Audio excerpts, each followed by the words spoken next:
Everyone is so nice to me. It's so interesting. Like we hear so much bad stuff about the internet. Everyone is so nice. Mm-hmm. Good. The first thing There's a couple bad eggs, but most of the yeah, people are pretty yeah, cheery. yeah. So the first thing I want to ask you is to introduce yourself. Tell us who you are, what you do, and why we know each other, basically.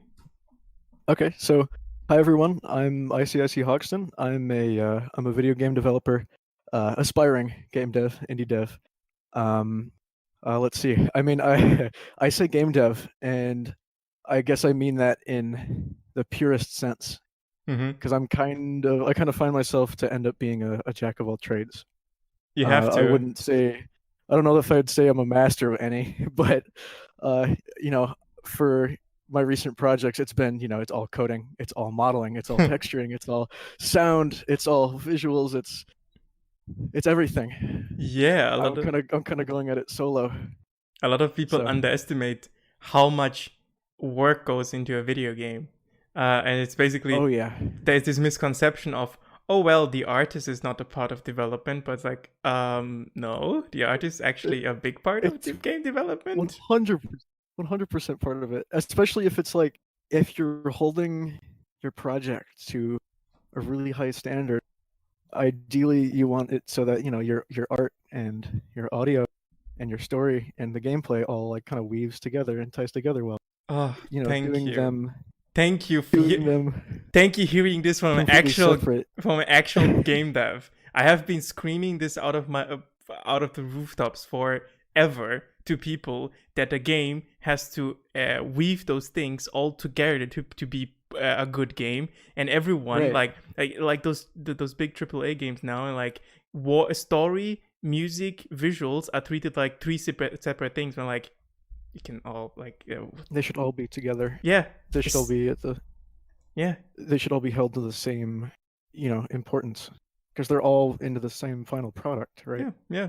Like one of the Um things that really bothers me is this Mortal Kombat thing, which you get beaten up, you bleeding out, your spine is ripped, your eyes are ripped out, you basically are dead, and then in the cutscene everything is fine again, and like you are aware that you can actually make life models that you can put in your game so that people look like they have received damage in the cutscenes. You are aware of that, Mhm. right? Like Mhm. it bothers me so much. Yeah. Well, let's jump in. Let's jump into the actual topic: time travel. Okay. Yeah, time Uh, travel. let's put that into two contexts once into a video game, because I think time travel in video games can work better than in movies or any other medium. Mhm. And let's start with: have you seen Endgame? I have seen Endgame. Good. What do you think about the time travel in there? So I going into Endgame, I guess we should put a spoiler warning. No spoilers. On my channel, there will be no spoiler warning. I think spoilers Well, have been you taken over the think internet, and I think it's a ridiculous claim to, oh, if you spoil me, I'm not gonna enjoy the thing. It's totally fine. Spoil everything you want. okay, well, I went into Endgame, I didn't know it was going to be a time travel movie. Mm-hmm. And I am a huge sucker for time travel movies. Um so once that like suggestion came up, I was like, are they going to do it? And then they did it and I was like, oh, holy shit. All right. I After watching the movie, I actually didn't look into it too much, but I'm really curious to how time travel functions in that universe Well, because I feel like they made a big deal about preventing paradoxes, mm-hmm. and then they caused paradoxes. Like they made a Mm-hmm. big deal about not causing alternate timelines, but then Yeah. seemingly caused alternate timelines.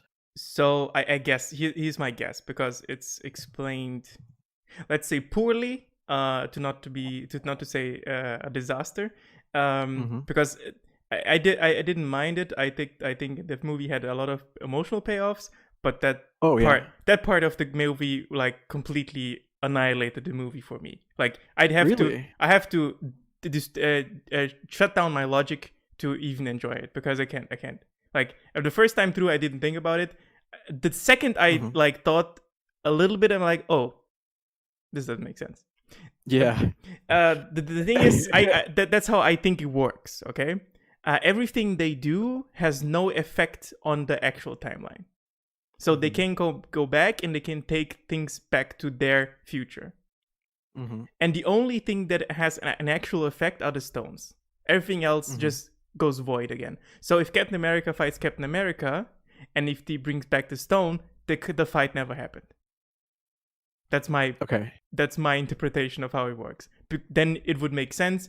Nothing happens. If Captain America goes back to his time, the frozen Captain America still exists, and basically all decisions are void. Nothing, like even though they saved the people in the present, in the past nothing was changed, and there's no paradox. That's how I see it. I don't know if that's correct, because it's weird how they done it, but I have only one example in which time travel has been done in such a way that I can believe it, and that's the anime called Steins Gate, if you heard about that. In which way you can believe it? You say can or can't? Yeah, so I can't believe time travel every time travel, because there's always a paradox and it always breaks the flow for me. That's why, as a general rule for medium, except for games, because games I think work differently, don't do time travel. Like in general, as a general rule, don't do it, because people don't understand how it works. But in Steins Gate, how it works is basically instead of time travel, you're traveling through dimensions. So basically, you have to. Well, that's the idea, the many worlds theory. Yeah, right? You have to imagine universe A has universe A1, A2, A3, A4, infinite, and every numbered dimension is 1 second delayed. So basically, if you travel from universe dimension 1, always happens the same thing. It's the same thing. Infinite versions of the same thing. So if you travel from way A to A50, you're going to be, 50 seconds in the past, right? And then you can change something in A50, which will jump into B, for example, because B is basically A, but with the difference that B0 has. So you managed to change A50 to B0. So it jumped the dimension spectrum, basically. So you never actually go back in time, and you can never back to your original line, because the original line is gone. It's a variation. Yeah, you can only jump dimensions. So you can actually travel through time, but you not travel through time, you're traveling to dimensions that are time delayed. And that version of time travel works for me, because it can cause paradoxes, because you're never going back to your original version. You can't go back to the original version of your dimension, because that dimension is gone for you. And that's what makes it believable. Everything else causes paradoxes. I mean, I like the well, I don't want to start ranting about my game yet, but you can. It's fine. Just do it. Okay. Well, I mean, I've always enjoyed the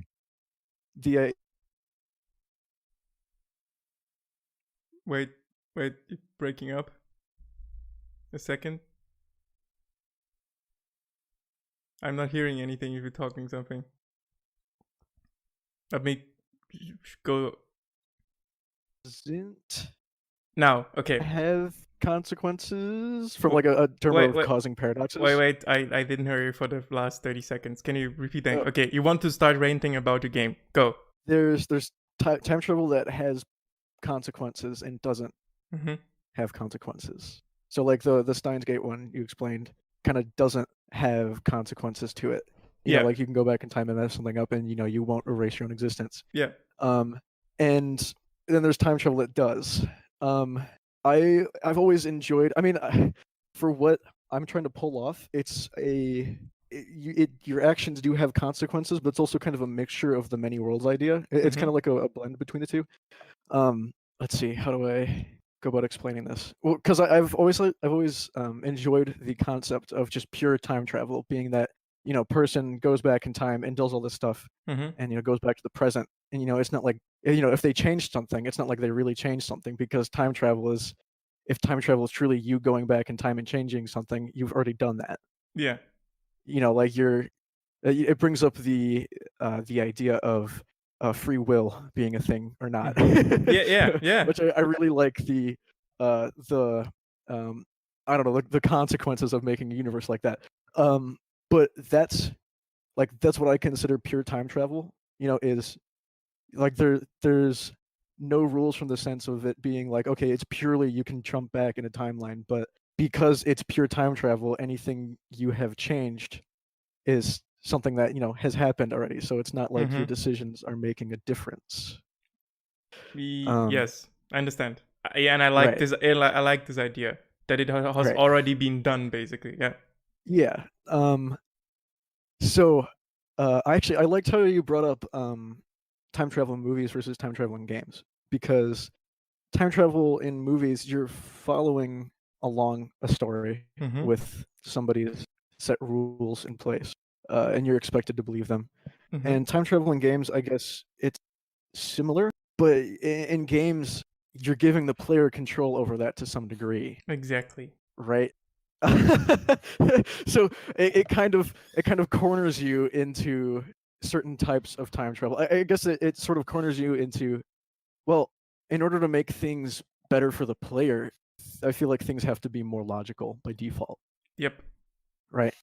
Um, and that's something I've been grappling with while developing my game. Mm-hmm. So for context, I'm developing a time travel adventure comedy game called You Played Yourself, and Which is uh, a great name, by the way.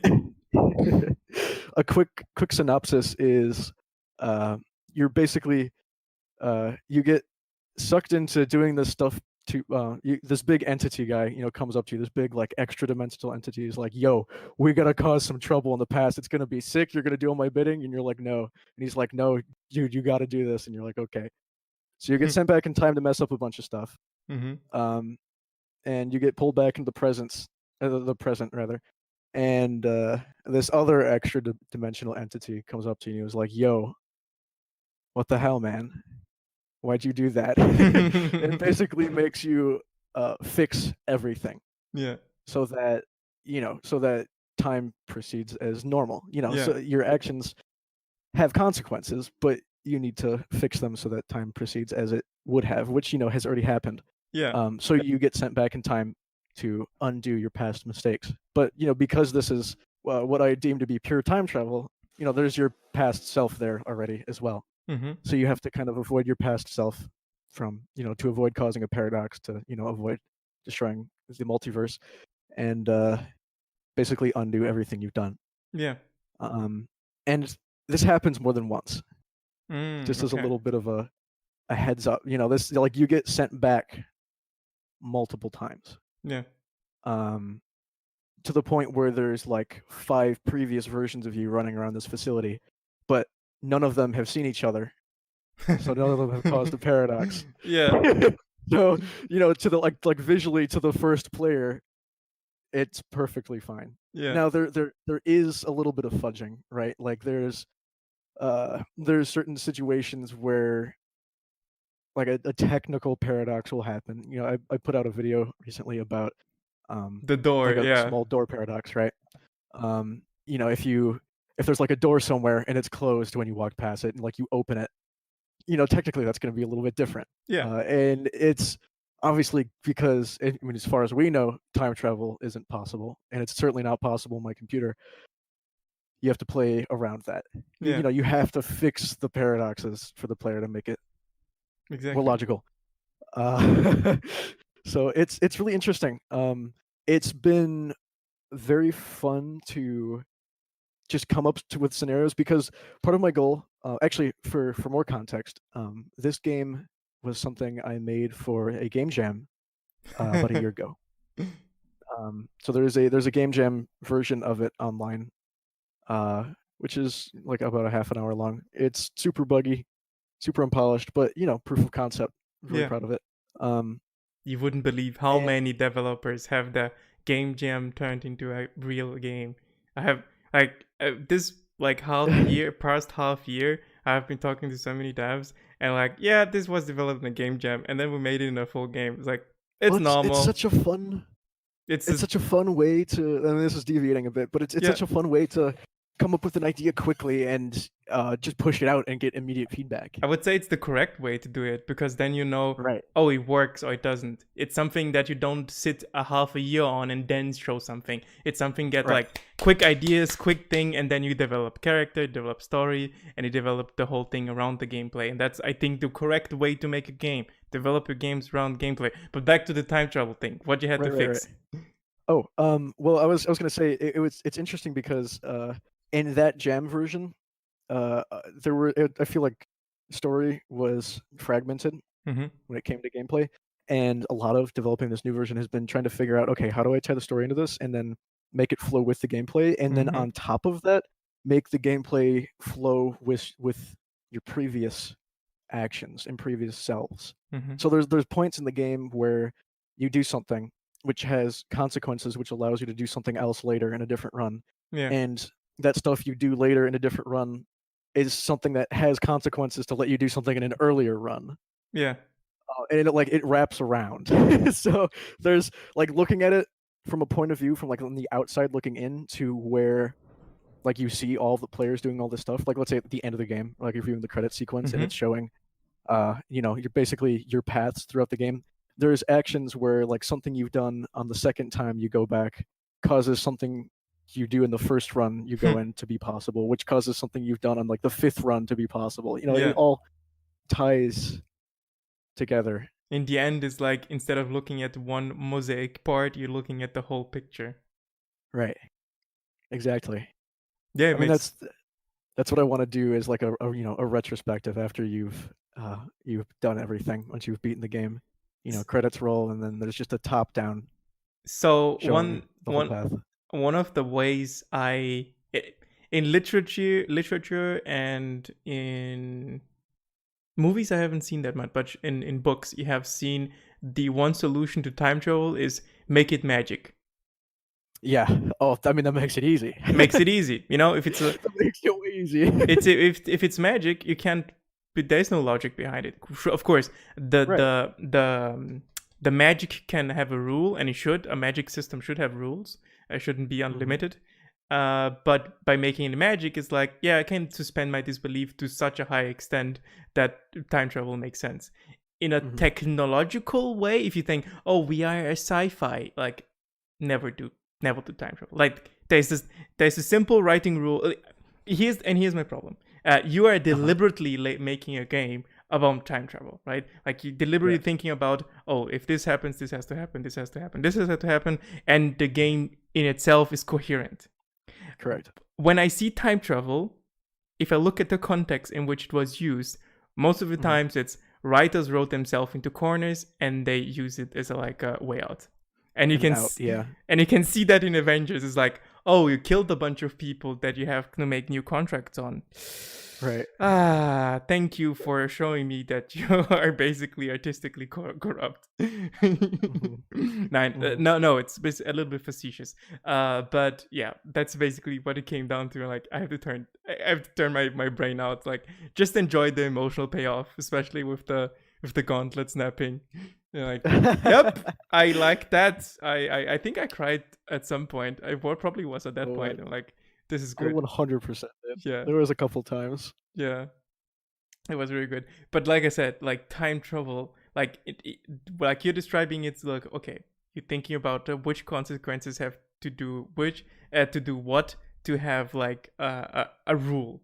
So Mhm. basically, you have this time travel that is already happened. Nothing can change because it already happened, and that makes sense. You can't change something Mhm. in the past, because if you don't change anything in the past because it already happened, there will be never a paradox. Right. For me, it And makes sense. I'm kind of deliberately straying away from, at least in this conversation, I'm straying away from some story context That's fine. because there's a lot of well, I'll put it this way. I One of my goals as a developer has, or not even just as a developer, just as a creator, has been to tie a lot of my art into the same Hmm. realm, right? To a Ah, point yeah. where like everything's canon. Well, I You noticed know, that the multiverse, the concept of um having a multiverse, a concrete multiverse. Not a universe. Yeah, Something that's wide and open enough to where, as a writer, you can say, "Hey, look at all this." You go between dimensions, and there's all this. I But noticed that. I noticed that in your two last games. I'm like, is this supposed to but be in the same world? mhm. but as a but still have that be not a cop out. Yeah. Because I was talking to my roommate actually, and I was explaining um how the mechanics of my multiverse work. Mm-hmm. And he's like, well, if you just have infinite realities, then don't you have to focus somewhere? And I was like, exactly. And I won't say what that means, but there, in order for um this game's a passion project for me, and one of the reasons it is because in order for my multiverse to work, Yeah. these events of this game have to occur. And obviously nobody's going to get anything from me just talking about all this in-depth story stuff that Mm-hmm. nobody has attachment to yet. But it's from writing it as a time travel story Yeah. that has mechanics to it, and the results of those mechanics causing consequences across other games has been Mm-hmm. very, very interesting. Because another goal of mine for this game is to be able to cram in as many like time travel cliches into this product, but have it make sense. Yeah. So there's like a time loop in the game, but the time loop is resolved. Mm-hmm. It's not like it's none of your Steins Gate Zero time loop that's just like information that's been passed on across timelines infinitely. Well, it can't even Yeah. time loop in Steins Gate. You can only change dimensions. Right. And you can't even Right. go back to your original dimension because that's gone for you.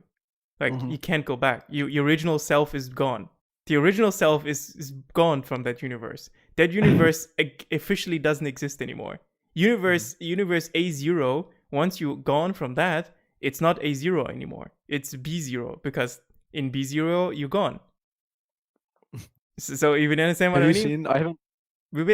I haven't finished it yet, but have you seen Steins Gate Zero? The like after. Yes, I have seen it. Again, and that's basically that's basically the same. Like, he travels so Right. much, in which he travels so much that he lands on But- the the infinite plane or whatever, and he's stranded there. And that's basically it. People don't understand. It's like, oh, when's Steins Gate 3 coming out? Like, the third season. Like, There isn't. There isn't. This is the end. That's it. He's trapped. He's trapped in his final universe. There is no going back to the original universe, because there is no going back. It's like, people understand that. That's why I like it so much. There is consequences to that.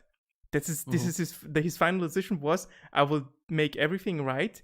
I will get myself out of the equation and make every other dimension free of me, basically saving everyone, because without him there will be no Steins Gate, no time travel stuff. So he takes himself out of the equation, and that's the fine, and that's why it's so good.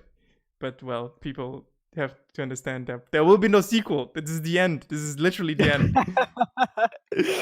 Yep. And yeah, that's why I still like it so much. It's so good, and that's, for me, it's the only way that time travel works in movies or a series or whatever. Every other way, it's like the multiple, the like dimension plane kind of thing. Exactly. That's the only I think can believe. The other ones, like, they're fun to play around, like Back to the Future, and everyone praises that. It's like, oh, so good time travel. No, it's horrible time travel, but it's a good movie. That I can admit. Or what was Primer? Primer is with the darling, the indie movie Primer. Like, oh, Primer time travel works. Primer. Yeah, you should watch it. Have I seen that?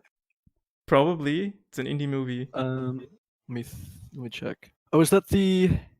It's also a time travel. One with the camera? No, it's two people time traveling. They go into like a garage. Okay, I have not seen Primer. Whatever that they have. The thing that I like about that movie is, like, they establish rules for that time travel, but even that time travel is full of holes. And like, as a general rule for writers, if it's not a video game, don't do it. It's not gonna work. It's just gonna. In video games, you can play around with the idea. For example, in Prince of Persia: Sands of Time, for example, you just rewind, stuff. Or in one of the indie games called Sexy Brutale, you're basically trapped in a time loop.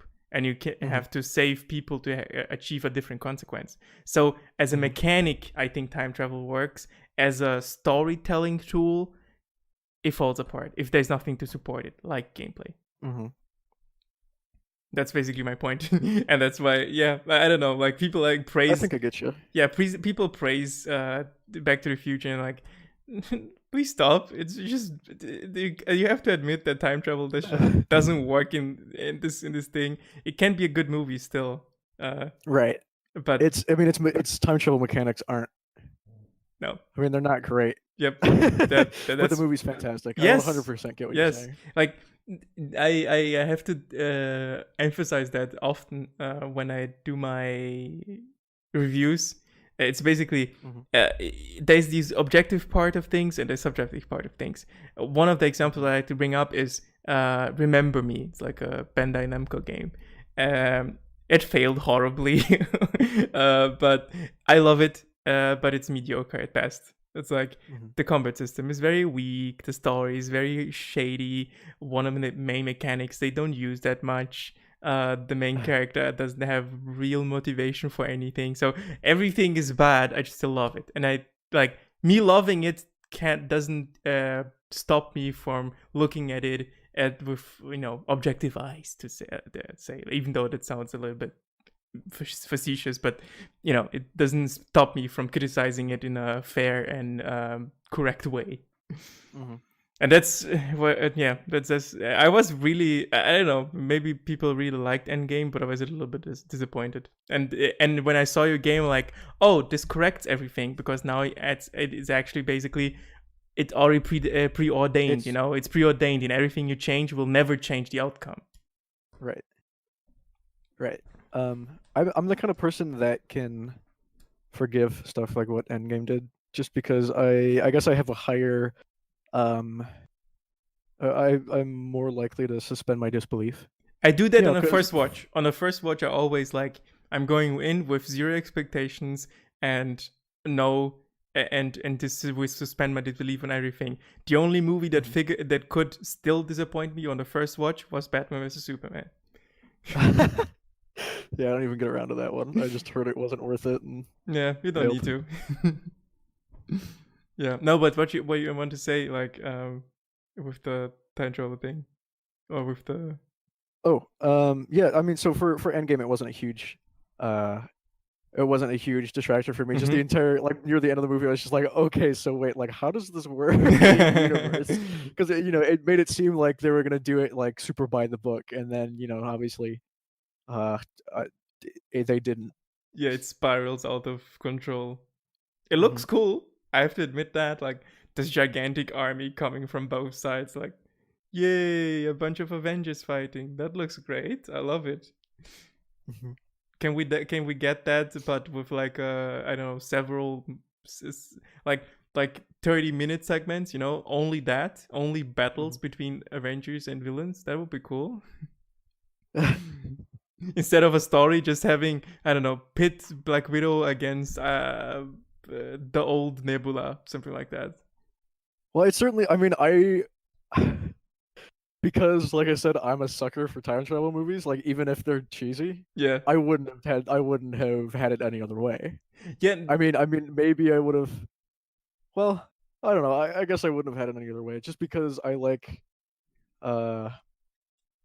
So, let's say you do make time travel magic. I mean, they made it technological, but I guess you could consider it magic if you consider the quantum realm as, this magic placeholder. Yeah, that fixes everything. But it's the science magic. I don't know. It's just I like when it's used to put characters in different situations like that. But I can totally. It evokes this kind of feeling of like a crossover episode, right? A non-canon crossover episode, which people either love or people hate. Yeah. And it was I guess now that I think about it, it's kind of weird to have that feeling from a mainline movie. The big Avengers film. Yeah, I got you. Well, and it's also kind of, I feel like it's almost hypocritical saying that because the Avengers films are kind of like crossover episodes. Exactly that, crossover episodes. But you know what I mean. There's that kind of feeling to it. Or Maybe like, that's not based completely in reality, but or you like know. the bikini edition of every year that Marvel had brought out. I think they got rid of it, but like basically it was like a crossover, and everyone did go to the beach. That was the comic every year bikini episode. You could see your favorite Galo boy in your favorite swimsuit, and they look great. They look great. But it was like at some point they said, "Should we do It's that? Should we do the that?" fan service. Yeah, it's a sen- it's Mm-hmm. a sen- it is Just it's do a you do it for the fans. yeah, I do for fans. Like my favorite character is, for example, Rogue, and they finally brought Captain Marvel out. So I expect Rogue coming soon, because basically Rogue is said to basically stole half of Captain Marvel's power, and I think that's the road they're going in, because right now Captain Marvel is just a god. So Rogue is going to siphon off half of their power, and then she's going to be weak again. That would be a good solution for the problem they created themselves. That would be a good Just solution. making Superman 2. Yeah. Superman the character. Well, she's Just not even Superman. powerful. She is literally God. So like Yeah. nothing can kill her. Nothing can kick her off. The problem is That was the issue I had with Endgame, was that it just felt like they solved like really tight situations with just here she is. with Jesus. Yeah, I was like, well, could there not have been a cooler way to do this? It just felt like, I don't know. I hadn't seen Captain Marvel before watching Endgame, so that I probably should have done that. But still, I don't know. It just No, felt you don't need to see it. It's fine. Just felt like she was just used as an out. Yeah, she was basically Avengers Jesus, like Mhm. oh, you can hear the music. Oh, The choir pops up. Exactly. Someone should do a supercut of when she's coming in, like oh, yeah, that would be great. No, the thing is, the one I do put maybe too much emphasis on visuals sometimes. I'm not talking about graphics. Graphics can fuck off. You're talking about like art direction? Yeah, I'm talking about like art and now Direction. yeah, and how something looks, how something feels. And I hated that they basically turned Captain Marvel in second-rate Captain America, and like just give her old costume back, like her with the lightning and the asynchronous belt that looks cool. If you want to cover her up, you don't need to make her naked. It's fine. I don't give a crap about that. But just give her something that looks cool instead of this weird Captain America knockoff. That's what it's looked for me. Like, yeah, it doesn't even fit the universe. Like it just looks futuristic American, I guess. But I don't know. It felt it felt so out of place. Like from like everyone had like a specific thing. Like the Guardians of the Galaxy looked like a bunch of ragtags. The Avengers basically had always this sign on their thing, but they had one specific color scheme. All their blacks were a certain color, all their greens were a certain color. You can look at that when you watch back the movies. And they did also a great job in color correcting every movie to the same palette, so it feels like they're the same universe. But Captain America, I don't know what they did there. Captain Marvel. And Captain Marvel, I don't know what they did there. Even with the costume, like I rather have her green costume, which looked better, than her Captain America knockoff. I'm sorry. It's like just give her something cool, Superheroes are supposed to look cool. Iron Man's armor, everyone have a look at that like, oh, that looks cool, Or Thor, like, looks cool. You're telling this to the person who's making a video game with stick figures in it. Well, wait a minute. I think our correspondence was basically, I like stick figures because I grew up on that, and that's basically even that can have a coherent art style. Like, right, that's what I'm trying to do. I feel like, I've never really spent a lot of time doing visuals on my previous games, and I want to spend a lot more time polishing the style. Yeah, because I feel like there's a lot I can do to do it justice. Make Paper Mario meets Microsoft Paint, Yeah, and you that's know, the beauty meets of indie the game. multiverse, That's the beauty of meets Meow Wolf. yeah, that's the beauty of indie gaming. You can try stuff out, and nobody's breathing down your neck and saying, "These visuals look like crap." And like, no, I actually want MS Paint. Can you have that? Thank you. Some games just don't need don't need the graphics that look like they are real, but they are never real and they never feel real. Mhm. Okay, maybe I'm outlier here, but when I look something that is described as this looks so realistic, I'm like, yeah, it looks neat, but I can instantly see that's not real.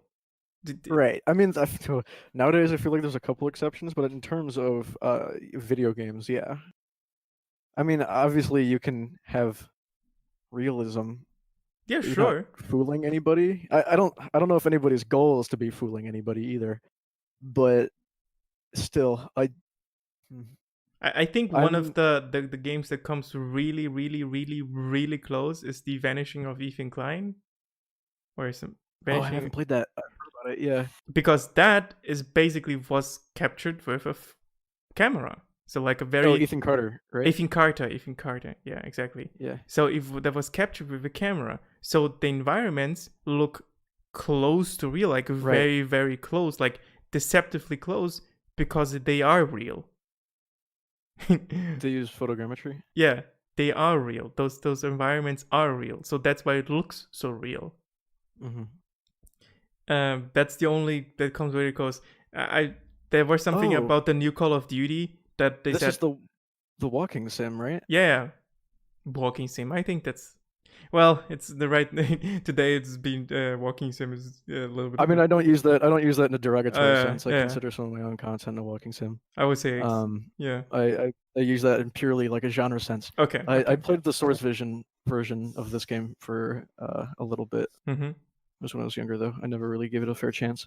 It's like a Probably should. mystery solving thing, and I don't know. I played a little bit. I wasn't in the mood. I have to, some games I have to be in the mood for. I can Mhm. play them, so because I know if I force myself, I'm just not going to enjoy it.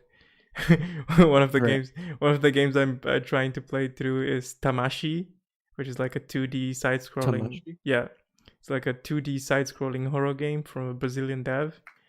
Okay. And I'm like, I can't get, like, I'm not getting into the mood, and when I don't get into mood, I'm not gonna enjoy myself. Right. Yeah, it's difficult. Like, do you have the same problem with getting into games or getting into game development, and you have to be in the right mood to do certain things? Oh, dude. Okay. So, in terms of getting into the right mood for a game, yeah, I think I agree with that. It's I very rarely do I have to force myself to play a game. Mm-hmm. Uh, I recently, around last October, I think it was, I was like, I want to get into Resident Evil because I haven't played a single Resident Evil game. And the last one that came out looked really good, and I know they just remastered 2. Um, and I was like, I want to play a game in the living room, sit on my computer, I'll get something for my Switch. And the only Resident Evil games they had out on the Switch at the time were Revelations 1 and 2. Mm-hmm. And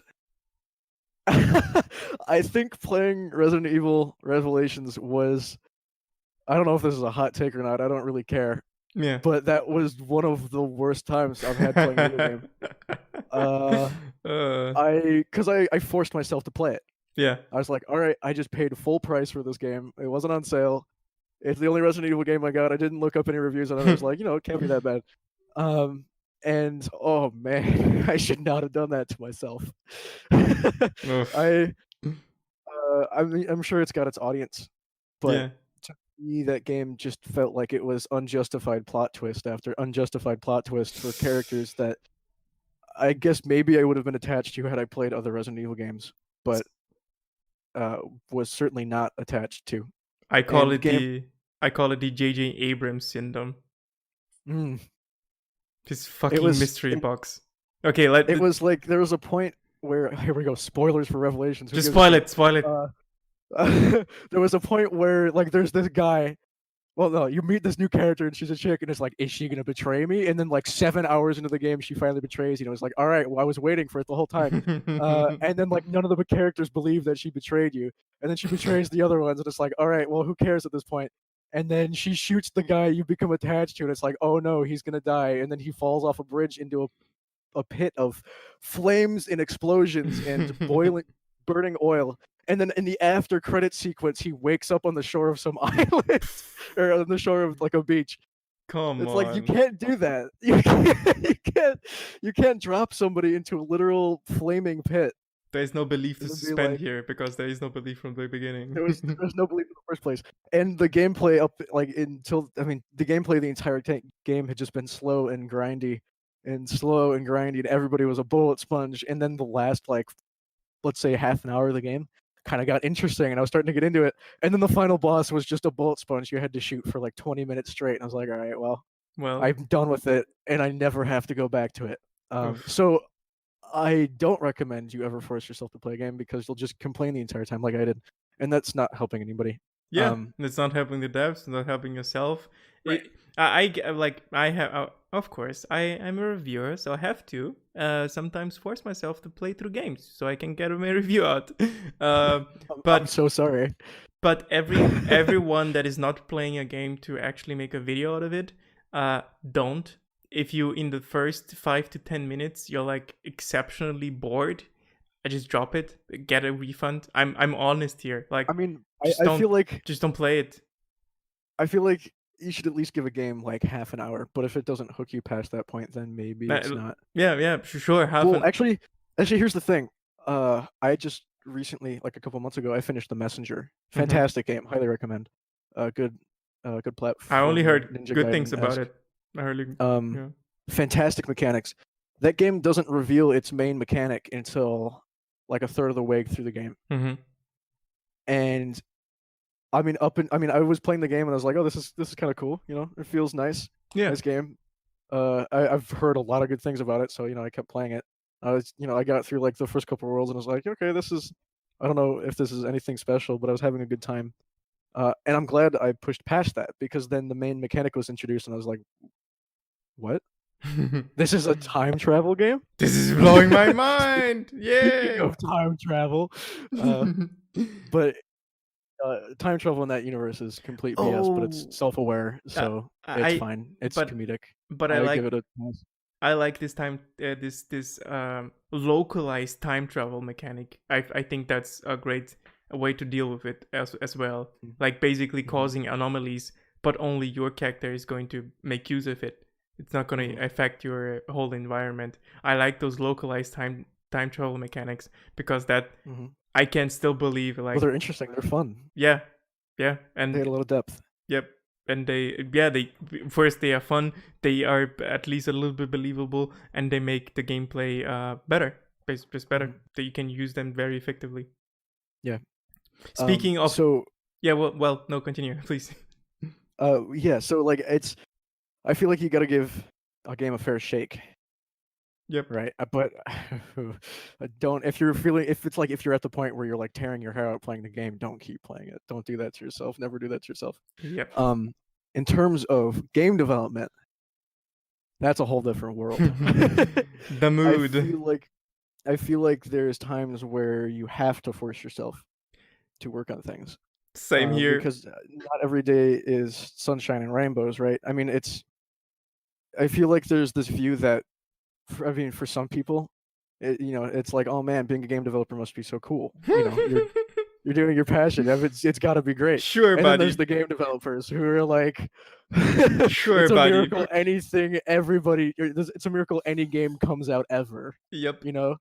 Like after working on my first game, I was like, whoa. How do people do this?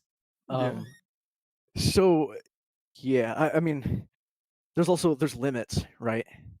There's points where you have to reconsider if what you're doing is worth it. Because if you're tearing your hair out and forcing yourself to do something that you never end up enjoying, then what's the point? Yeah, then you have to have second thoughts. Like, I mean, again, there's times where I'll be frustrated with development, but that doesn't deter me from it because I know there's going to be, I mean, there's ups and downs, Mm-hmm. right? There's days where I'll just be groaning because I'll just be going through like grueling work of, like getting a system to work. But, then there's other days where it's like, oh man, I have this mechanic working now and it feels really nice. Mm-hmm. And then there'll be other days where I'll just be like screaming because I'll be stuck on a bug for a week. And then there's another day where it's like, somebody looks over and checks out what I'm doing and they're like, man, that's really cool. And I'm like, all right, something's paying off. I can definitely And then relate. there's the moments of clarity, where it's like I've spent so much time on this and I've poured my heart and soul into this, and look at where it's at now. I like, even when I was just beginning, like young wee baby Icy, like just working on something in Scratch Yeah, yeah.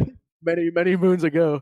You know, uh, Obviously for like now I look at that and I'm like, you gross. But for something just starting off, just getting something just as cute as like getting a shark swimming around on the screen, it's like, man, I did this.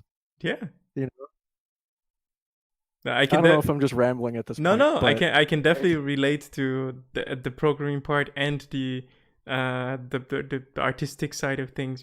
Like right. video making is basically the same. You have, like you said in the begin is said in the beginning, you have to be a master of everything. You have to know how to edit. You have to know how to script. You have to know how to play games. Well, that's the main condition. But on the programming side, my day job is basically programming. I do a lot of front end development. So Gotcha. when you talk about some days you don't get a bug, I'm like, yeah, I can definitely understand, because everyone that worked with cascading style sheets,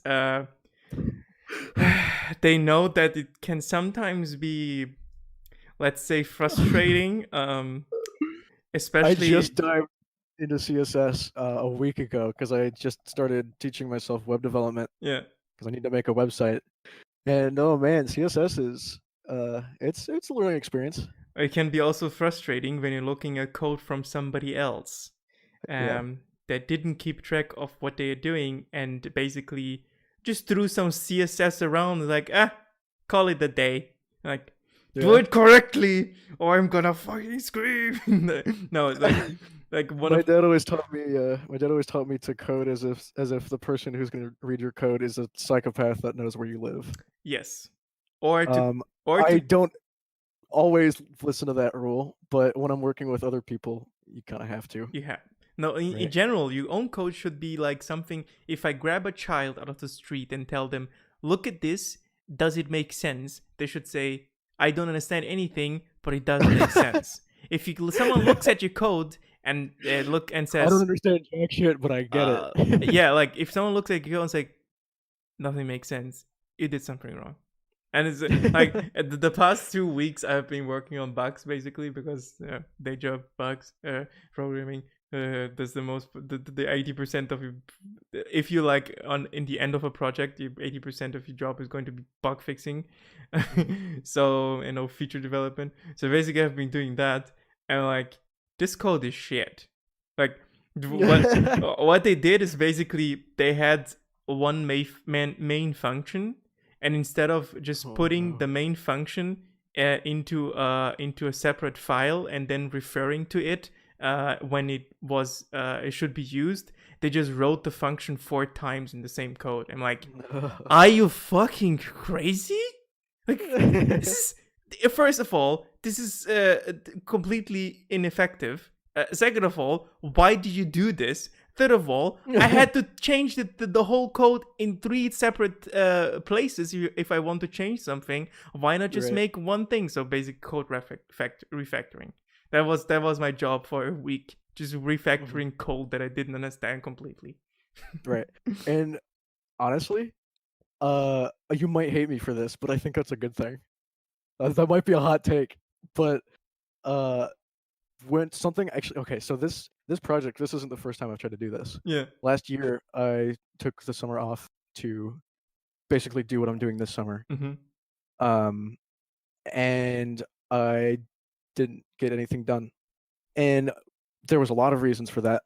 and I won't go super into depth for that. But um, one of the issues from a development side, one of the issues I had is I was over optimizing and I was over refactoring, and I would make this beautiful script and Yeah. then find out that I needed it to do something else, and then I would rewrite the entire system, and that would happen multiple times. So I had this beautiful set of code, but Yeah. I was afraid to write messy like that No, that's because that's and fine. I wouldn't get anything done, It's you know. fine to write a But so little. I mean, It's there's a time and place for it, Yeah, right? it's fine to write a little bit of messy code, but it's something so obvious. It's like three Yeah, different places. making a method or putting it in different files. Yeah, Yeah, 3 different I get places that. use the exact same button, the exact same style, the exact same function, and like this is obvious. This is like it should be obvious to my 10-year-old brother, right?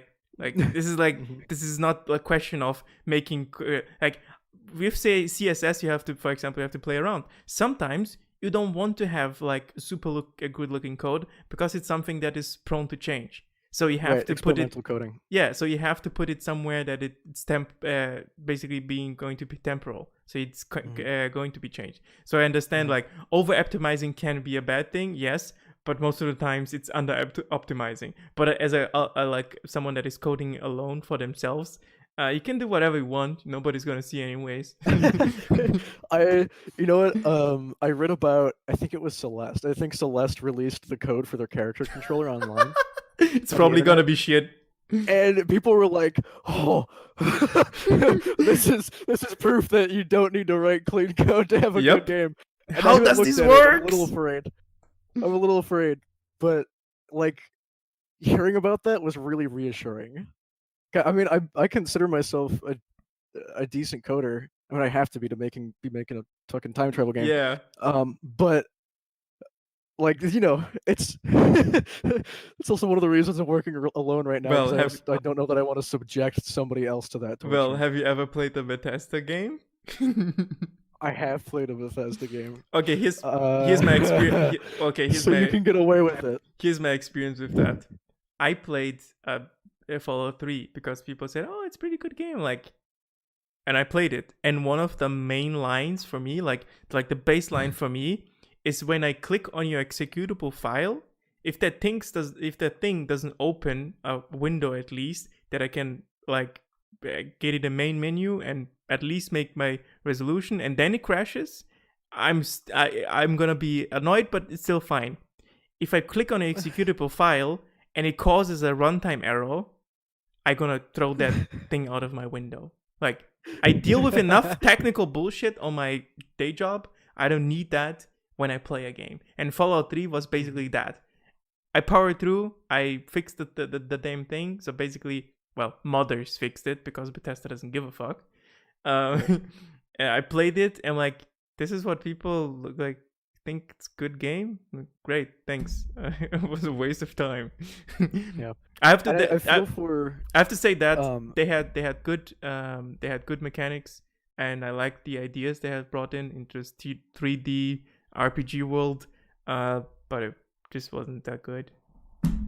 That's my So there's people have asked me what I want to do with my future. Yeah. Like where I see myself. Work for Bethesda. part of me wants to be like, I'm gonna do it. I'm gonna go full indie, and then the other part of me is like, well, I have to be realistic. And if I want to go into game development, then I'd be at a AAA company. Well, yeah. But in those cases, it's like you specialize in one thing, right? You're not jack of all trades. And I feel for the people that go into that situation and like go into, let's say, like writing or something, or they go into game design, or they go into like quest design or environment design, and they make all this stuff, and then there's just the engine is awful. Well, there's something, and there's so many technical issues with all this work they've put into the design part of it is just poo-pooed. Yeah, the game is shit to play. The thing is, in Bethesda's case, I feel for those people. The thing is, in Bethesda's case, is even weirder because there's good amount of evidence that shows that they don't have quest designers. It's basically their program is coming up with quests, and the Radiant quest thing in Skyrim was basically developed out of convenience because developers were bringing up the same idea every time. So they said, well, let's make a system which just generates or quests out of nowhere, and that's where that came from. It's like, oh great, you just make an endless quest loop that doesn't add anything to the game. Thanks a lot. I hate it. No, it's Like it's a, forever. it's definitely a technical. No. I have to admit that it's definitely a technical masterpiece. Not masterpiece, but like it's technical dream to have Right. that, and it's like really really good, and the system works. The problem is like, do you need that? It's like, is this something like, could you have spent like the time in fixing your fucking damn engine? That would be great. No, I'm being a little bit jokey here, like this. I don't think. Yeah, you have to admit, like you said, there are people behind it. Like there are people like you and me, and we of course we say Right. those things. We say those things about the game, and someone worked on those things, and that's why I try to Right. bring something positive every time to the table. Exactly.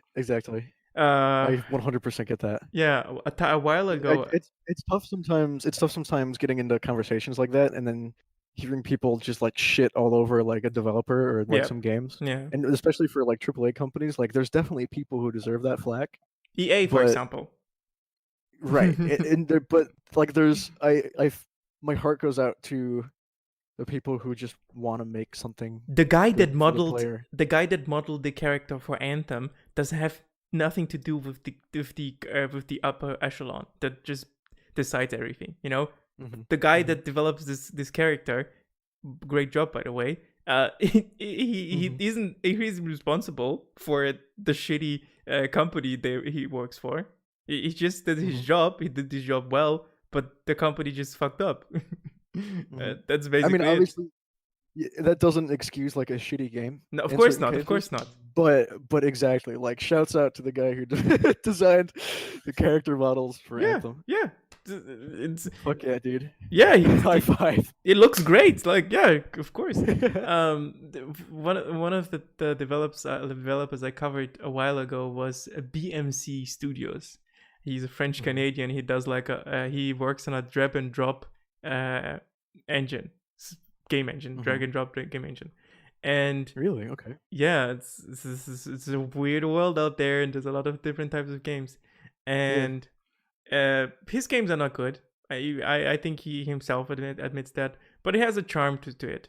And basically, what I did, because it was very difficult to get through these games, I front loaded my criticisms. I said everything what was wrong. It was like a 5 minute segment, and then I did go through every game talking about the good stuff I find. And then at the end, I asked the community that follows those games, like, why do you like it? And it basically came down to, the developer is human. We can talk to him. He's very nice. And like, well, you see, that's my point. Like, yeah, sure, his games are not that great. You could even say the games are bad, but at least the community feels at home with him. And that's something, since the beginning of the inception of this channel was always bring the players and the developers closer together to show them, well, there's an actual voice and an actual human behind it. So even though you should be criticized when something is really horrible, you should be a little bit softer sometimes with your criticism. Not too facetious. Don't go to the extreme. Yeah. Even though it can be enjoyable if someone craps on someone's game. Speaking from a developer point of view, nothing warmed my heart more than my first Ludum Dare. I made a really unnecessarily edgy game for that. How old were you? 15? I wasn't. Let's see. When was this? This was 2016. This wasn't that long ago. I was like 17 at the time. I'm 20 now. For okay, context. 17 is edgy. You can be edgy. It's fine. Right.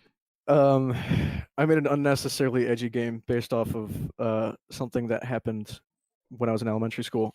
Not to me, to a classmate, but and like looking back at it now, I was like, oh, why did I make that? But it really, when I put it out, it really warmed my heart because the Ludum Dare has got a really well, it's a big jam, right? Yep. It's a very large game jam. It's I guess it's easy to get lost in that, but um, there's like this weird there's like this tightly knit quality to the streamer community that's behind Mhm. it. The Mhm. people that come out every jam and stream all the entries to it. Yeah. Um, that makes it feel really close knit. And it was I'll never forget my first time, releasing that jam game and then Mhm. going to one of those streamers at like 2 in the morning and having them play the game. Yeah. Uh, and it's just seeing them talk and react to stuff in the game. Even if there was obviously criticism, but it was it was just great because Yeah. there's the closeness, right? There's the person you see the person playing your game, like halfway across the world, and they're talking to you as the developer of the game, as somebody with the voice as you described it. Yeah. It's really sweet. I mean, I'll never forget that, and I'll never forget the people who played those like early games. And I can't wait to hop back into the Ludum Dare because I've broken my game streak for that. I had like a small one going, but I haven't made a jam game in a while. Well. Um, but it's like it's situations like that. Uh, where you bring the player and the developer closer together is really it's tight. to put Yeah. it to put it bluntly, it's tight. And um, I might be or I mean, exact. just really in general, just like the content creator Yeah. and the consumer. I might be It exaggerating rocks. here, but I do think I'm doing something unique on YouTube because I never seen like people focusing on like indie games and talking actively going to the developers and talking to them, asking them questions. I also do Mhm. like typical interviews that are way more streamlined. We don't we're off in topics, and through this time, like when I like one of the questions I was always at the end, which I will ask you too at some point, is advice. And every time I hear so many different advice, but they all fit together. They all Mhm. like fit in this neat little package. And one of the big things that I always hear is basically, well, make a prototype and let people play it. And I think Deltarune is like the perfect way to do it because then you have automatically spotlight on that. And if Mhm. you is it a Uh, competition? Would you consider it a competition? Yeah, right? Like y- it's like a friendly it competition. it is a competition, but I wouldn't go into it with the mindset of it being a competition Let's say because it is a competition. it's like a You can't say it's not. it's a friendly competition. Like people 100%. yeah, so like it's a friendly competition and if I you mean, it's not win like you're there, going into it. It's not like you're going into it and you're like, "Oh, I'm gonna stomp this guy." yeah, You're going into it and you're gonna be like, "Oh man, I'm gonna make this sick game," yeah, but I think it's or just test. when you win there, you get a little bit of momentum, and from there you can get an audience that will play your game sometimes, and that's I Mhm. think it's a huge boost to self confidence. If especially if people like it. Yeah. I think it's well. I'm more of a looking from a marketing side of things because I'm also a consultant. So when I get in this mode, I can't get out of it. So I'm gonna stop talking. No, please continue. Little Darren, you love it. I also love Yeah. it. What you have? What Yeah. else? About the Loom Dare. Yeah. I mean, there's how do I go about this? Because the Dare, I mean, just jams in general. I mean, because it started with the Dare. Mm-hmm. There, whenever somebody, I guess this is going to leak into advice a little bit, but um, whenever somebody asks me how to get started or how to get into what I'm doing, I reliably every time just say, just go do a jam. Mm-hmm. Like even if you don't know what you're doing, just go do a game jam. Just hop on the Ludum Dare, hop on like a weekly game jam, just anything. Mm-hmm. Just do something. Because for a long time, I mean, I always knew I wanted to do something with computers, and I always liked video games, and I was like, oh, it'd be cool to be a game developer. But never like really seriously gave it any thought, and didn't know how to code for a long time, and eventually in my high school I took a computer science class, and that got me kind of closer to it. But I was still kind of afraid of game development. And Yeah. then just one weekend I was like, huh, well, the Loom Dare is a thing. Let's go. um, it's like it for me. There's this innate motivation that comes with a jam like that because it has a hard deadline, right? It's when you're starting, and even now after I've developed a couple of things, Yeah. it's always hard for me to stay motivated without deadlines, or even with self-set ones. It's difficult, Yeah. and having a jam is having a deadline. I mean, you basically you launch into it, you're given a theme, and then it's just like, hey, have this done by Monday night. Yeah. And whatever you have, you have. Even if you don't finish, you still have something. Either you have a pile of assets, or you have a buggy half prototype, but or you have a prototype. It's like whatever you have, you've still created something, even if it's Yeah. not done. Yeah. That's way better than as if you just didn't do anything that weekend. So I'm That's going a to, million times better than if you didn't do anything that weekend. I'm It's like you've going taken the first step. I'm going to be a little pretentious here. So in the Mhm. in the I majored in computer science and economy. Mhm. So we have a really cool term called smart targets, which mean specific, measurable, attractive, uh, uh, time frame and realistic. A realistic Mhm. and time frame. That's basically a Mhm. smart. So Deltarune is basically that. It's specific. You have to have a game ready. It's Mhm. measurable. If you have it or not, if you have the game ready or not, that's going to be a success. Attractive. Someone should be able to play it. Realistic. It's realistic to make a game like a small scope game or a demo in I don't know 24 hours or whatever. And Mhm. time frame is basically you have to be done in 2 days, Mhm. right? And the Yeah. smart thing, that's what basically every project runs on. And like I said, like time frame is probably the most important thing. If you don't have that, your project is doomed to fail, Right. basically from the start. Right. And I'm also, this is coming from a person that goes drastically over scope on the regular. Don't do it. So Scope having down. don't do that. Scope Don't do down. that. But having that time frame helps reduce the scope Yep. considerably. Um and there was a point where I started doing week-long and 2-week-long jams, and that made my scope rise exponentially. So don't well, I don't know, do whatever you can handle. Yeah. Obviously, if you go over scope on a project, it's not the end of the world. But you But learn, like, I think that what you point is basically you learn from the ludum or from the game jams. It's basically what can I do in a certain time frame, and from that that's a good that's a good you, way to put it. Yeah. you can use that experience in your main project, knowing, okay, implementing this button or implementing this type of mechanic is going to cost me 1 day plus 1 day of bug fixing. Hmm. You know that, and with that I experience you can plan like how long is going to take to finish this whole scope or this whole game. Correct. That's a really good way to put it. Oh, somebody's hauling ass outside my apartment. um, this is the first project that I've ever made a project plan for Hmm. in my life. That's good. And this is coming from the lead developer at a tech startup. Like this is really one of the first bigger scope Well, projects that I've had.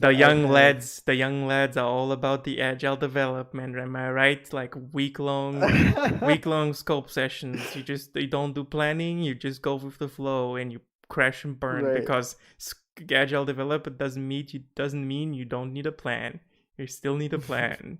And people then like Yeah. during my university time, one like CEO for telecom company was one Hmm. of our teachers uh, or professors, whatever you want to call it, and he Hmm. said, "Well, we had agile project, and did go up in flames." And we asked him, "Well, did you have this and that? This plan?" Like, no, like You are the not CEO or CFO, whatever, one of the C's, and you don't have a fucking clue what you're actually doing.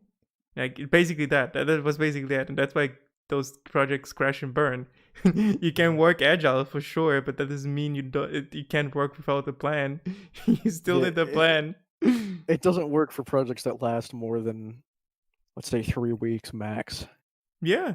You'll You can, like on small stuff. You figure you feel like you're working on a project and you figure out, oh, we need this feature. Then you implement the sprint basically.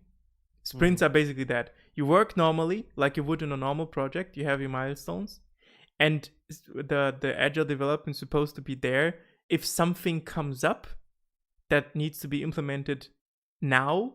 Then you use that thing. You write down what you have to do. You set a time frame. You track the time, and you do it. And that you can mitigate the randomness of things. And because you're live testing with the agile thing, it goes directly to the customer. For games, I don't know how well it can work, but for like commercial stuff, you have to go back to the customer every day basically and ask the customer, is this what you want? Is this what you want? Because if you just close your doors and develop something, at the end you're not going to have something that a customer actually wants. But with games it's different because you have to have a vision, you yourself have to have a vision for a game, and the rest is balancing. But therefore you have the game tests, like game not tests, how's it called, QA. That's why you have QA. Oh yeah. Well, as an indie you have to do it yourself, but right. Gotta do everything. yeah basically.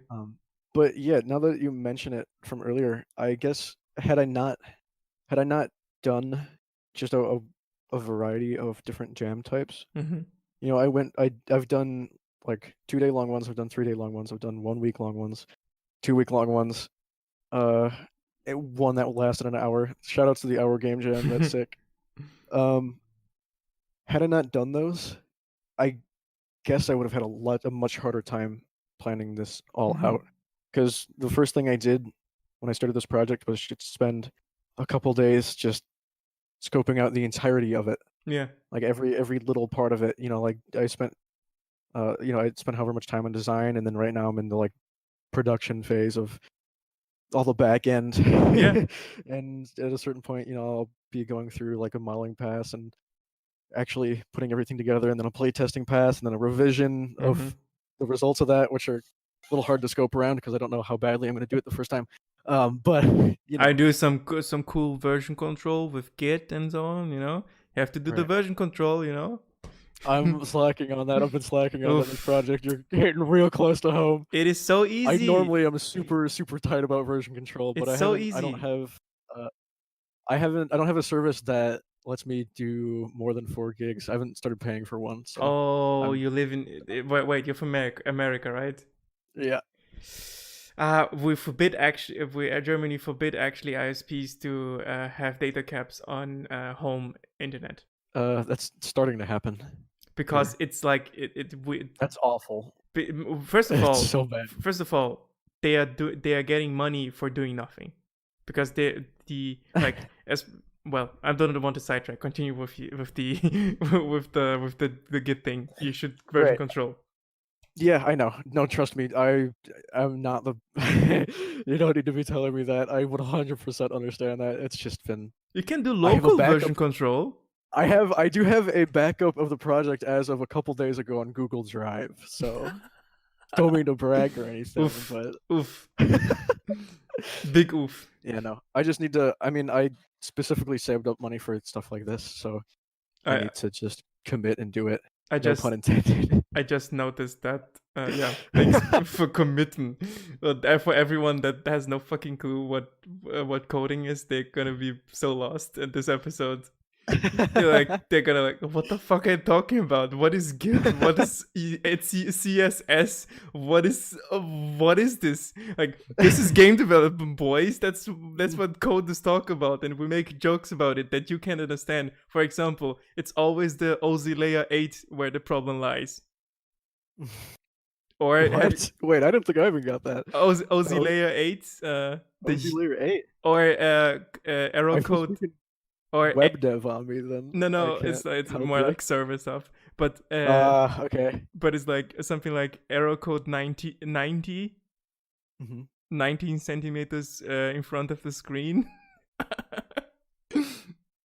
I need to get into more server stuff because I come from a background where from a young age I was hosting game servers and voice servers for my group of friends. I see. And that's kind of continued into current day. So, and I've kind of been wanting to get into multiplayer development. Yeah. I have to some degree in a very limited sense, but networked code still kind of escapes me. Well, I did a little bit. I did a little bit of some fancy TCP stuff, or was it TCP or yeah. UDP? I don't know. Did a little bit of a really basic Python server that interfaced with Unity, and I was like, I'm a genius. I'm not a genius. That's not much, but it felt nice. For anyone that is asking, TCP is Transport Control Protocol, and if anyone's still asking, well, I'm sorry for you. Nobody needs to understand that. It's basically just communication between two computers. That's what it is. Do you do a lot of server-based stuff then? I mean, you were mentioning CSS, and you said you're front end, so I imagine. Well, we have to bind in the REST API. That's our job. And we have to, and my specific job also requires me to understand a little bit of SQL. SQL, so sequencing. Cool. So sequence language, okay, sequence query language. So basically, it's basically I tell my mom, I tell my mom to grab me a spoon. She grabs the spoon and gives it to me, and I can show it to you. That's what the sequence query languages. That's it. Yes, that basically that SQL, HTML, CSS, JavaScript, jQuery, and that's it. Somebody was telling me to hit up jQuery the other day, and it scares me. It's super fucking easy. Like it's like if you think Java development is difficult, jQuery is like miles above that. It's like these are words. You can use it. It's very easy. I feel at home with Java development, so maybe JavaScript is going to be a cakewalk for you. Yeah. I've done a little bit of JS. Oh, I'm really sorry for the people that have no fucking clue what we're talking about. Say, what the fuck are you talking about? jQuery? Java? What the fuck? Are they talking about the island where they sold coffee? What? That's where the name actually comes from. But well, that's awesome. Yeah, technology, man, so great. Everyone should get into it. And I hate that schools don't get it. They should teach everyone Java or Python or some other language. And it's so like teachers are so inept. You know, there are not many technological prone teachers that like have a background in programming. Dude, you're speaking to me on a very personal level right now. I was happy enough to have one guy that sparked the love of programming to me. But the thing is, you have 100%. You have to be a little bit of a sadistic asshole to actually like coding, because most of the times you're going to, you know, hate yourself for what you're doing. But when something works, that's like the trigger, you know. Like galaxy brain. Oof, yes, like, you know, this the meme picture, like a normal person, a beginner programmer, as something actually works with your shitty code. You feel amazing. You're like, oh, I could make this code better, and then it works even better than before. Like, and then you like utilize like proper class structure and polymorphism, and it's like it's almost as good as sex. It's almost as good as sex. When you see the lines of code like running, and you see like no error, and you see all your log tracing running correctly and no warning, I'm like, oh God, I feel like a god, you know. Hell yeah. I was fortunate enough to have a teacher in high school who was very passionate about computer science. He started off just as a math teacher, and he was asked to teach computer science at the high school, and he's like, all right, you know, I'll learn this. And he got really into it, And he was always really down to earth with the students. So like, this subset of students really like bonded with him, Yeah. and they started like a computer club and everything. So here is this one teacher who is like pretty much the only technologically literate teacher at the entire school, who is like spearheading the computer science program and like rallying all the nerds together in the computer club. Yeah. And I was fortunate enough to be there while he was teaching, because my senior year of high school he left. Yeah. He went on to do stuff in computer science like a sane human being. Like, yeah. Compared to teaching, like I can't imagine what kind of a shift that was. Probably 10 times the amount of he was earning as a school teacher. So, like, had I not had an influence like that, had I not had somebody who was down to earth enough and who was just so encouraging on, parking that, like you said, parking that interest in computer science, I don't know if I would be. I mean, I'm currently at college majoring in computer science as well. Mm-hmm. That's good. I don't know. I don't know if I would be here. I don't know if that would have steered my interest or not. Yeah. So I 100% agree with what you're saying when you say that, like, it's a shame that schools don't have teachers like that. Yep. It's it's so good. It's so good. It's like, it's such a good teaching tool. I mean, even my computer science professors in college don't even like remotely match that level of just, I don't know, like awesomeness. Pure awesomeness. Yeah, exactly. Like, shout out to all mathematicians. All mathematicians are like, they are the gods of programming. If you see a mathematician start coding, you're like, I'm a scrub. To high five them on the spot. Yeah, I'm the spot. Like, you realize I'm a scrub. And it will never reach these heights. Like if you see, you give a mathematician like a programming book, he figures shit out like in what you need 2 weeks for. He figures shit out in 1 hour. Like, what the fuck? Watching mathematicians code is like watching a magician do magic tricks. It's like, what the fuck are you doing? Like, they do it like on the spot, and like, I needed 2 weeks for that. How are you figuring this shit out? Yeah. I'm god awful at math, so. No, the thing is, you don't need math, but it makes your life a million times easier. I was going into this, I had people telling me left and right that I needed to be like a god at math to no, you don't need write code, and you really don't, honestly. I mean, it helps. Programming is about, if you're lost, it's problem solving, really. Exactly, right? And people don't get it. Programming is about problem solving, and that's why I would like to teach that in school, because problem solving is not as well taught as learn shit by heart and just reproduce that, please. Right. I mean, that just applies in general life sense. Like just today I was helping a friend of mine move a couch into their apartment, and they, the couch didn't fit through the door, and they're freaking out like, oh my god, we just got this couch, what are we gonna do? And I was like, well, let's work on resolving the issue at hand. Like, let's take some steps. Why is it not fitting in the door? Oh, because the door's in the way.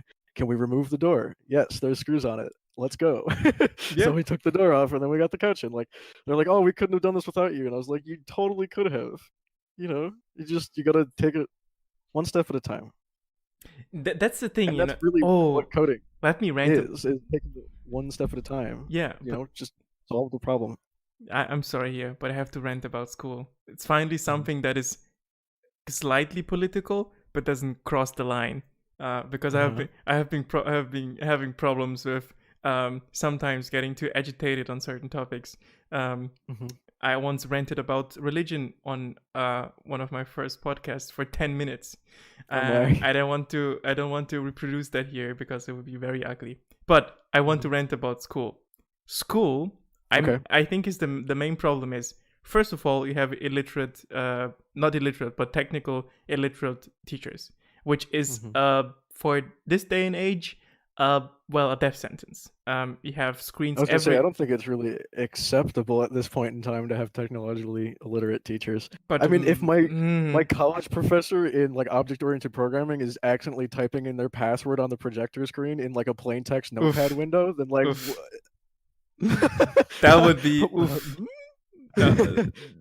But I assume there are still people that do that. The thing is, in school you don't get taught methods. You get taught stuff, and I hugely disagree with this method of teaching children. I think it comes from a time in which I don't know. The people assumed that children were dumb, which they are not. They can learn much faster, much better than we can. And instead of still teaching children stuff, we should teach children methods. Instead of teaching them, oh, these are all the types of rocks, and learn that by heart and write that on a test. You should teach them, this is how we get rocks out of the earth. This is how we dissolve them, and this is how we get the molecular structure, whatever. Like, teach them how do you get there? Where does the name come from? Why does it exist? The whole behind it, like methods to get to knowledge, and not the knowledge itself. The knowledge itself, it's dumb. Like the knowledge itself, you don't need. Like, as a programmer, like one of the things, the first rules your tutor, or at least my tutor, taught me. First rule of programming: always be lazy. Don't write code that is super high stuff and you will never use. Second rule of programming: Google is from now your friend. Always use it. Yes. Google is your friend. That's one of my favorite favorite sentences. Yeah, but the thing is, you're not gonna. It's really true. You're not gonna know everything. Like, of course, I know the basics of CSS, SQL, and jQuery. But if I want to solve a specific problem, I have to look it up, because I'm not gonna know all 200 commands of how to access a fucking ID in my CSS style sheet with jQuery, right? Like, I can't know it. Sure, like stuff that you use every day, sure, you have to know that, but that you get by using it. But like weird stuff, like does a reverse method exist? If it doesn't, did someone make a library? Library for it? Like, you don't need, like, this is the thing, searching for results, that's searching for solutions. Someone already probably had this problem. Like you thought about the sofa and the door. Like, if they Google it, how to get a sofa through the door, there would be probably 10 guides, and one guide would have mentioned it: screw off door. Like, this is basically what the programming comes down to. Look methods to get to the solution. Right. And I think I dislike school exactly because of that. It's always learn shit by heart. And then somehow in the university level, they expected, do it all yourself. Like, until that point, it's like, learn stuff by heart, do it all yourself. Like, this huge... There's no in between. Yeah, there's this huge shift. And like, come on, guys, you can do it better. It has been like, almost 100 years since the educational system has been introduced. And we have learned a lot of stuff.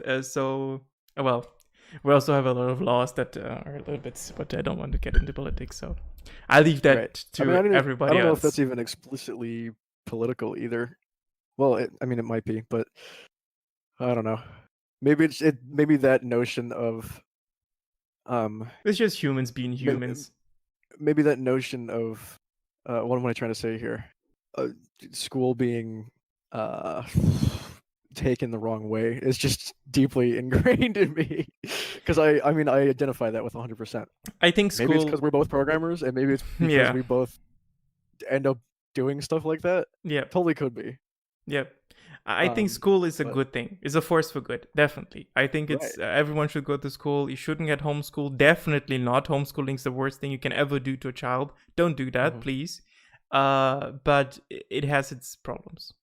But it's like deciding between. It's like there's certainly nothing wrong with educating children. That's a good thing. Yes, that's not something you want to skip out on. Yes, but you can still admit that there are problems there that can be solved, and there's already solutions that has been have been proposed by psychologists, and specifically there's a field of psychology that focuses on learning, especially teenage and children learning, and they already know what would be most effective, but it does not get implemented, be it out of money concerns or just it hasn't been tested properly, or has been tested but nobody wants to implement it, Right, whatever. the old-fashioned way. Exactly. So nobody wants to commit to it. Man, we've strayed from time travel just a teeny bit.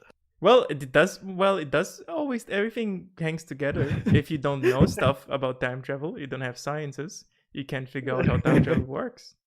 Right. You know, like everything is connected. I heard something that was it did go in the same vein, but I just disagree with it. You can make everything political. You can, but Oh, I'm sure. please don't do it. Sometimes, That's no fun, though. yeah, sometimes I just want to enjoy my popcorn flick and play my games that are weird and surrounded around time travel. You see what I did there? I did the callback to the initial question. Oh yeah, good. I think we're exhausted in most of the topic. We're running out of steam here. So let me ask you something. Maybe you already Are you answered asking me the final question? the final question. Maybe The you final answer. question. Yeah, it's actually the pre-final question, because there's a last final question. But have you any advice for people that are starting? You already mentioned Right. the gem. Maybe you can explain Right. it a little bit more. Any advice Yeah. for anyone that's starting to programming now? Yeah. So, for programming or for game development? Whatever those- you want. It's They both. can kind of go hand in hand. Yeah, they go hand in hand. I'm gonna say game development, but Okay. advice would definitely be what I said earlier. You know, like start. I mean, okay, somebody told me this and I ignored them. I should not have ignored them, but definitely start small. Definitely. I mean, like if you're going into game development with your massive plan, hold on to that. You know, I'm not saying don't do that massive plan. You know, but put it put it in your notebook and save it for something in the future. Start off on small projects first, and just start with a jam. I mean, if you can start on your own and you can hold yourself to a project, you know, in a short amount of time, that works too. But it really is just that first step of getting started. It really is just I mean, even if you don't finish anything, that first step of just spending some of your time towards that goal, that's everything. In high school, I was in my circle of friends, I feel like I was one of the few people doing that. And I don't know, I would look around and I would ask people to basically do that with me, and there's not many takers. You know, like if once you get yourself to a point where you can take that first step, then you're off. You know, that's everything. Like, Yeah. just go, like run for it at that point. And I think that's really the best advice I can give. I mean, it just boils down to starting it. And that's not even specifically game dev. I guess that's really for any project, you know, or for any field that involves creative development, is starting small and then actually starting. Yeah. You know, like whether that's video editing, whether that's writing, whether that's music I don't know, making. composing. Yeah. Correct. You know, just start small and then go for it. Yep. With the stipulation of game dev, I guess this would apply for the other ones. You know, do it in a situation where you have a deadline and maybe where other people are doing the same thing. You know, like I find when I work around other people, it motivates me to work on my own stuff. Which is another reason why I think jams are so good. Yeah. I can only second that. Yeah. I can only second that. To quote a good meme, just do it. Yep. Yep. Funny enough, I have been working on a video that's basically all the advice I got from all the devs in one, so I can point to that. Just watch that. That's good. Good. Right now, it's your time. You can plug everything that people want. I will then put everything in the description. You can say it or not. It's your choice. Okay. Yeah, so I would say definitely if you want to keep up with me, follow me on Twitter. You'll find that in the description. if you're interested in time travel and time travel games, check out my games Twitter. Um, I guess all this is going to be in the description. Mm-hmm. Holy shit! I just opened Twitter and the redesigned interface is awful. Why did I do that? Tell me about that.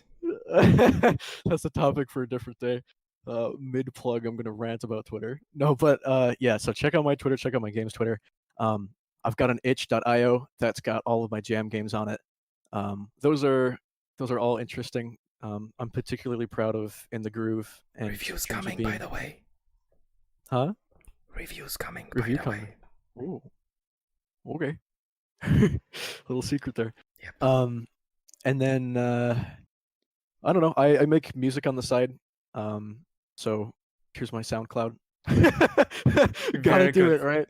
You got no. Like, this is a perfect thing. Like, the one of the main criticism I have about every game dev is plug your shit everywhere. If you don't do that, nobody's gonna notice. Yeah. If you have any explicit questions, I guess you could email me if you want. If I'm plugging everything. Yep. I unfortunately don't have a website up at this point in time, but I'm working on it. Maybe that's something I can give to you to like edit into the description later. Yep, I do that. Awesome, thank you. Do you have questions for me? It's under construction. I can send it to you right now, but I don't want you to put it in the video yet. No, it's fine. Do you have questions for me? Do I have questions for you? Yep. I don't think so. I believe I already have your YouTube channel just because it's on your Discord profile, which is very convenient. Thank you for that. Well, I have been working on it non-stop, and I learned a lot of stuff, and I'm very tired. What time was it but in no. We've been doing like I meant like tired in general. But I'm very glad. No, I know. I began my journey. Good. We're going to end the recording now. Recording section of now. I just say bye to everyone that was listening. Thank you for listening in, and we will see each other some other time. Take care of yourselves. Bye.